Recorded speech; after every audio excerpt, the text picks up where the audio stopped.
Sevgili izleyicilerim, bu seferki yapacağımız bu modüler sistemde Karlı Dağları geçeceğiz. Gördüğünüz gibi uzaktaki dağlar, karsız dağlar, onları beraber çalıştık. Şimdi Karlı Dağlar nasıl yapılıyor? Daha önce ben likit white sürdüm, her şey hazır ve her bir resimde, her bir aşamada mutlaka bir gökyüzü gerekiyor. Onun için şimdi de bir gökyüzü şurada yapacağım. Söylediğim gibi ilk bir gökyüzü yapmamız gerekiyor. Dolayısıyla ilk mavi boya ile bir gökyüzü yaratıyoruz. Çünkü her bir resimde bir gökyüzü gerekiyor. Burada Patalo Blue ya Talo Blue'yu alıyoruz. Tamponluyoruz. Ve burada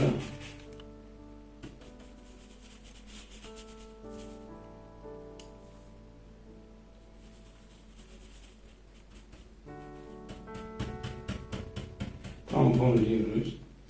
Şimdi bir gökyüzü yaratalım.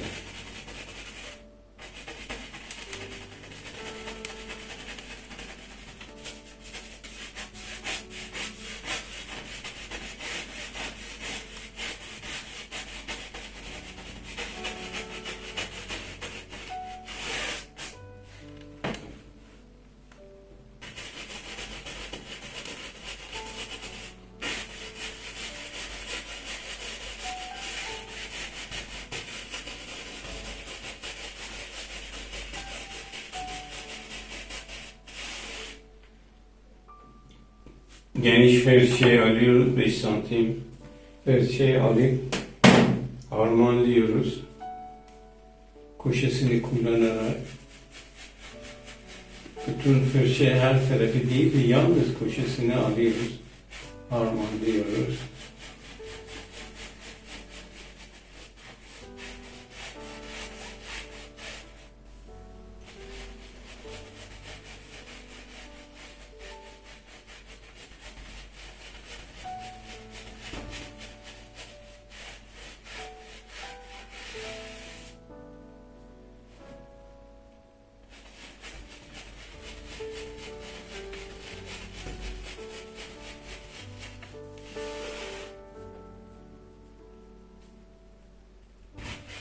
Çapraz hareket yaparak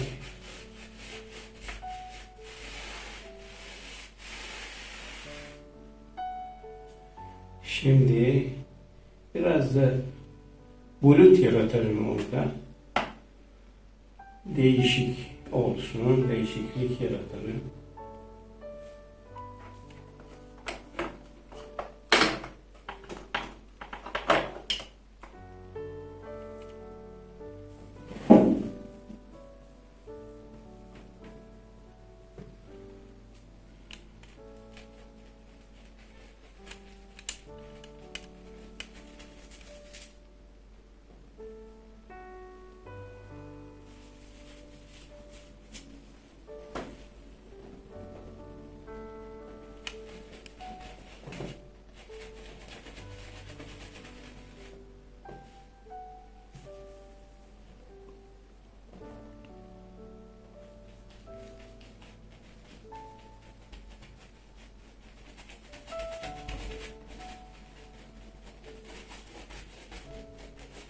Bunları daha önce de görmüştük.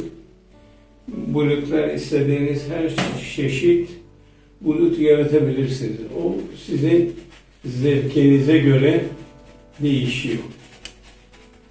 Ya yarı bulutludur ya tam bulutludur. Hangisi daha güzel görünürse onu yapıyoruz.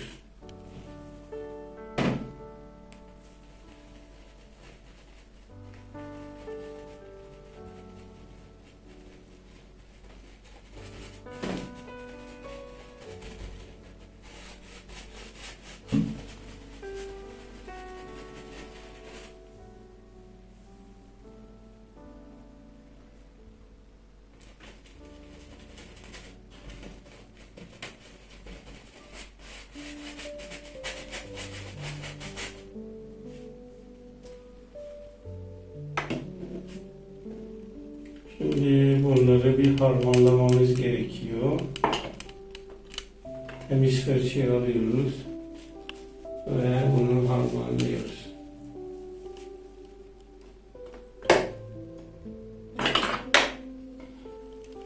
Evet, 5 santim fırça iyi geliyor.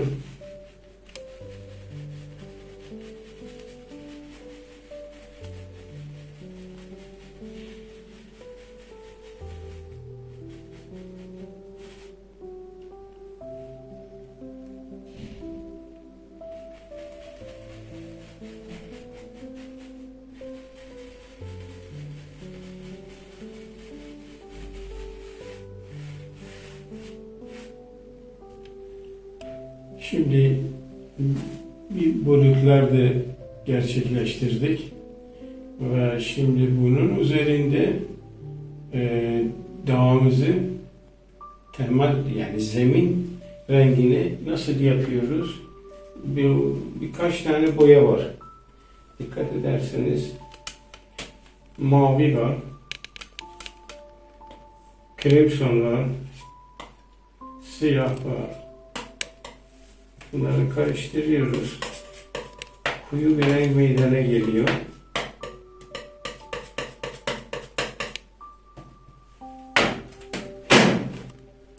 Evet. Şimdi dağın zemin kısmını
bu bayağı saf,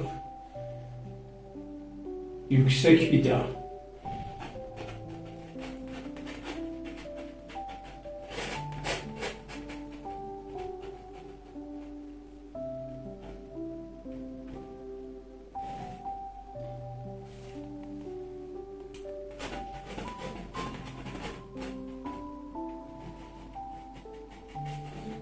Eğer sizin için spatula zorsa fırçayla bunları yapabilirsiniz. Herhangi bir mecburiyet yok. Dolayısıyla şimdi biraz şu boyaları çeki düzen verelim.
Yalnız dikkat etmeniz gereken bir şey var. Eğer dağın asas temel modelini beğenmiyorsanız değiştirebilirsiniz. Şimdi bir örnek olarak ben biraz değişiklik yapacağım. Siz seyredin. Evet, sıra şuradan geldik böyle. Bunu daha sarp yapabiliriz, daha yüksek yapabiliriz.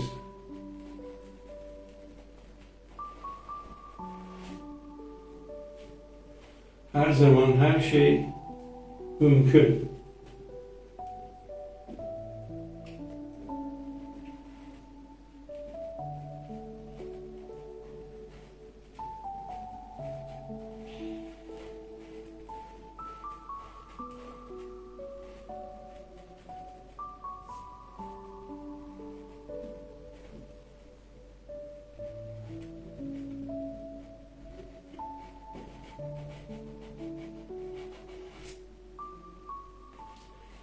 Kısmı olarak bir harmanlamak fena olmaz.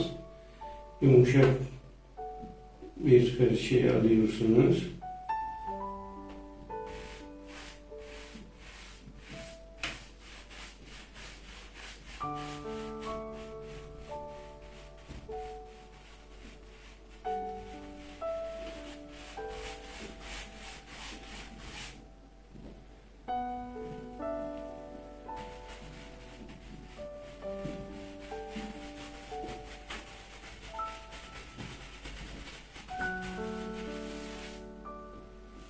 Şuralarda yine ben bir sis yaratacağım.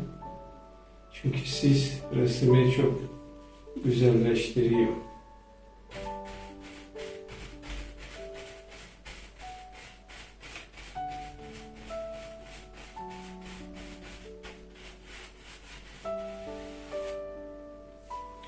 Sis yaratmak için biraz liquid white alıyoruz.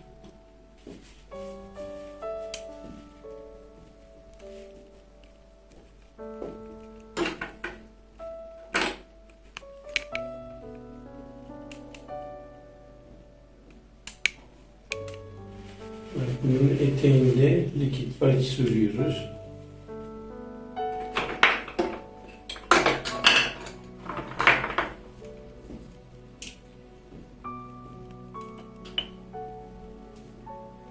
Bakın şuraya.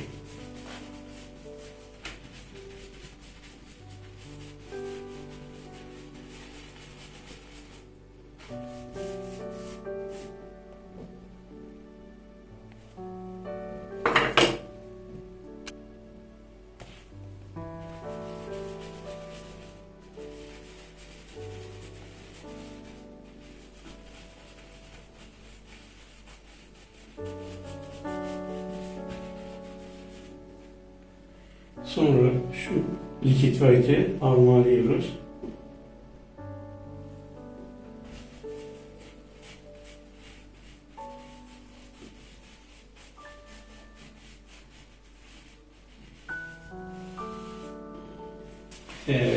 Şimdi güzel harmanlayalım. Sisimizi aşağıya koyduk.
Çapraz hareketlerle harmanlıyoruz.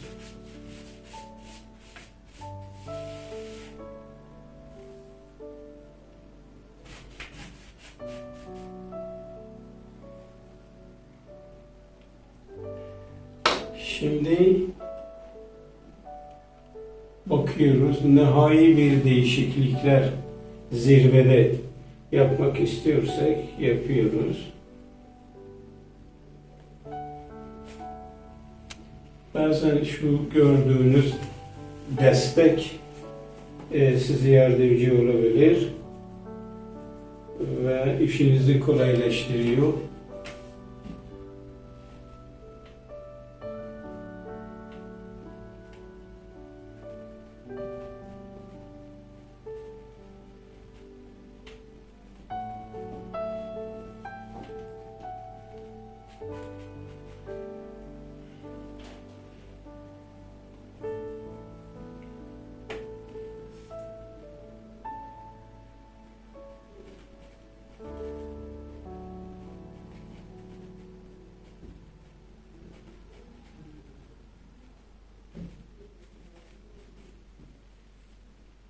Şimdi bunu ışıklandırıyoruz.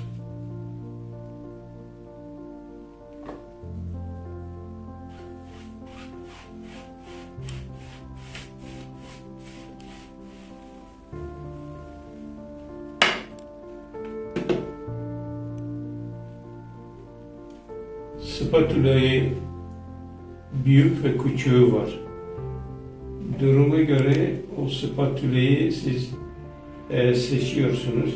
Fakat burada önemli olan bir boya sistemi var. O boyayı size söyleyeyim. Bakın şu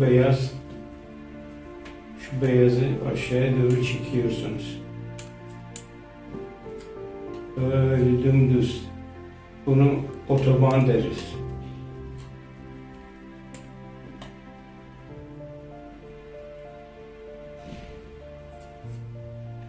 Sonra bir kesit alıyoruz. Kesit böyle. Bakın bir rul alıyorsunuz. Böyle. Spatula'da bir rul alıyorsunuz. Ve spatula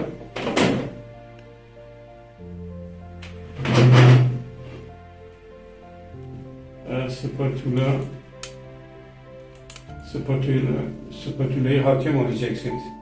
Spatula bakın elinizde böyle yumuşak bir şekilde hareket edecek. Ondan sonra başlıyorsunuz karları vermeye.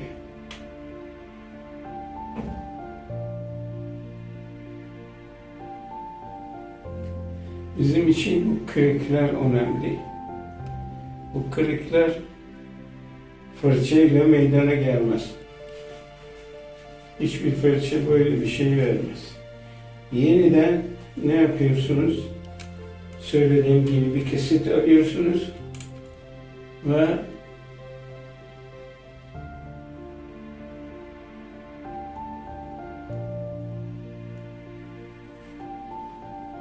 karları oturtuyorsunuz üzerinde.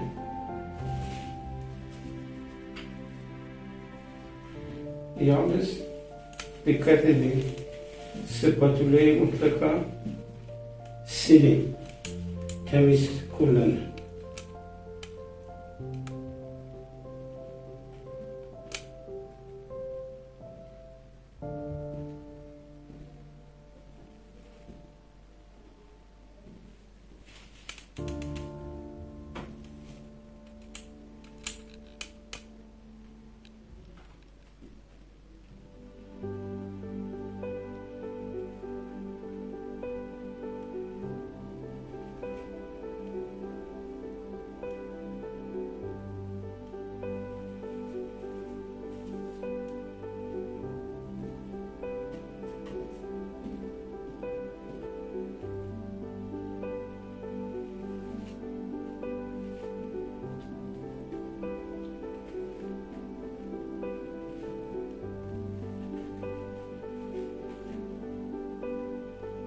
Şimdi bütün dikkat ederseniz şimdi mutlaka ki kişi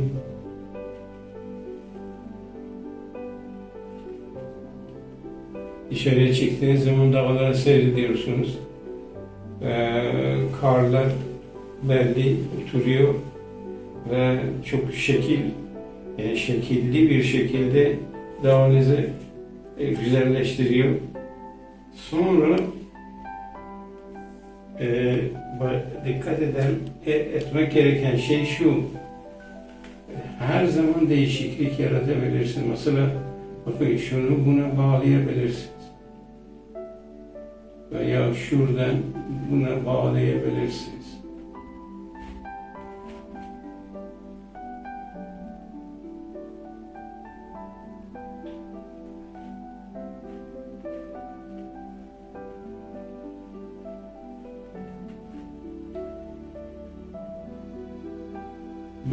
Biz beyazı verdikten sonra dikkat etmemiz gereken şey gölgeler. Gölgeler bu kadar şart ve beyaz olmaz. Mavimtırak bir şey veriyor, görünüm veriyor.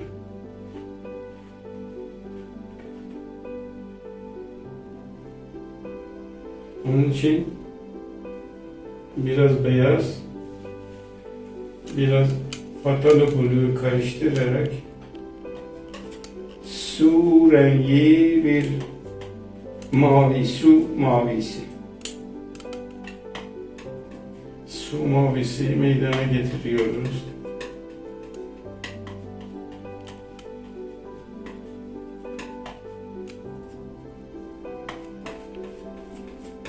Beyaz ve patalı buluğu karıştırarak böyle hoş bir mavi meydana getiriyoruz. Onu da bu şekilde bir kesit alıyorsunuz. Şimdi bu taraftan ışık veriyor. Ama buralarda ışık almaz.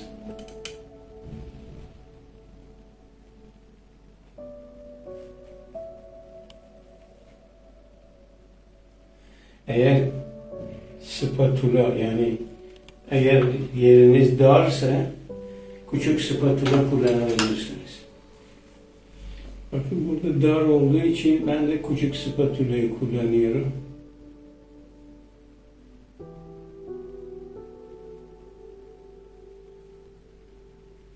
Burada da dardır.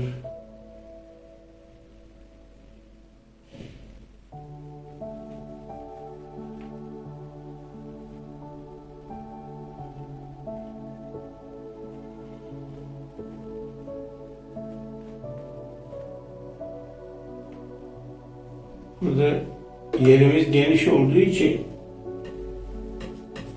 geniş spatulayı kullanabilirsiniz.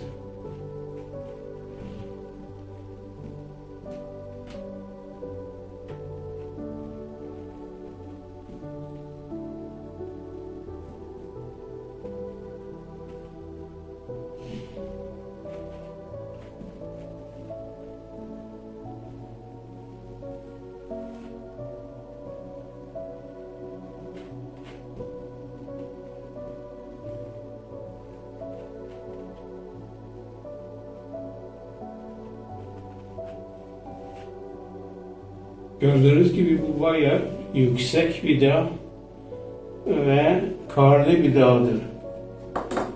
Gölgesinde gölgeler mavimtırak gözüküyor. Zaten mutlaka şehrin dışına giderseniz bu dağlara dikkat edin.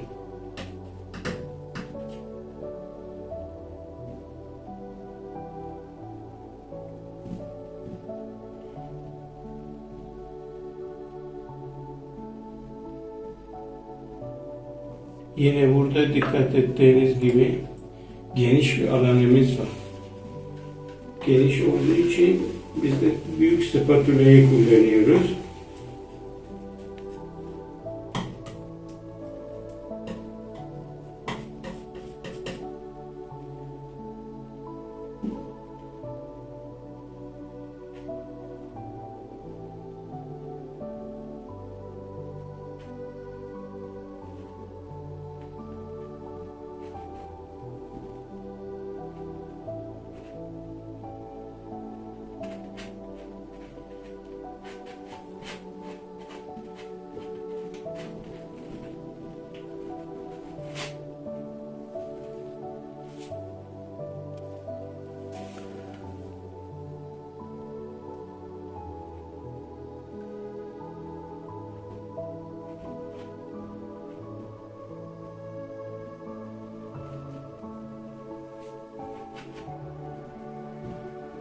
Burada oynayarak çok değişik girinti çıkıntı yaratabilirsiniz. Onlar resiminiz için çok hem güzellik yaratıyor hem değerlidir.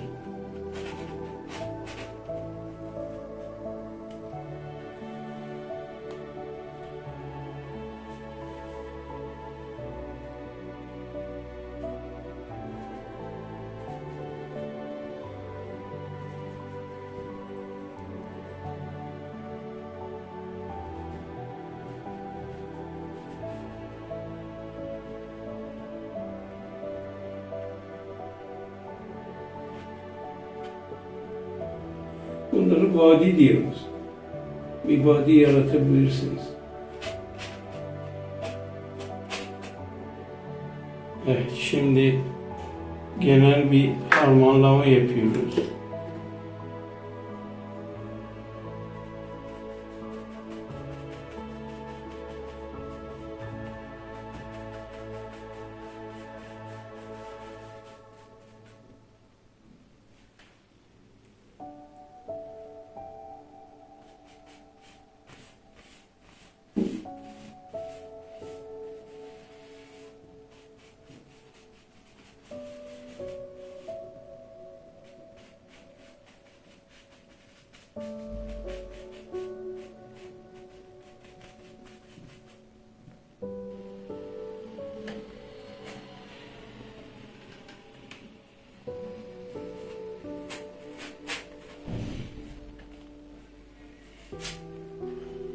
Yine sisli yaratabiliriz şu eteğinde. Her zaman sis resiminizi daha güzelleştiriyor.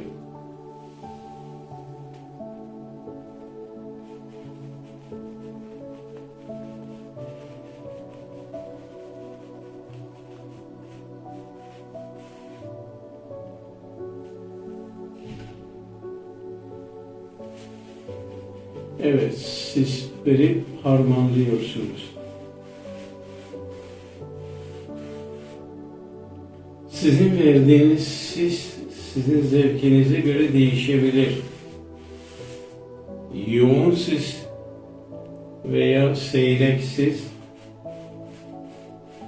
Ondan sonra mesela bu normal bir sis. Fakat bunu ne yapıyoruz? Daha canlı yapıyoruz.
Söylediğim gibi sis alçak buluttur.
Gördüğünüz gibi bu modelde, bu sistemde, bu modüler sistem dağlar burada bitiyor. Tabii çeşitli dağlar var, çeşitli renkler var. Bunları çalışırken inşallah beraber göreceğiz. Yalnız sizden ricam şu, bunu devam edin. Evde uygulayın. Eğer bir sorununuz varsa telefonda bize ulaşın. Sorunlarınız ne varsa biz giderilmeye çalışıyoruz. Allah'a emanet olun. Kendinize iyi bakın.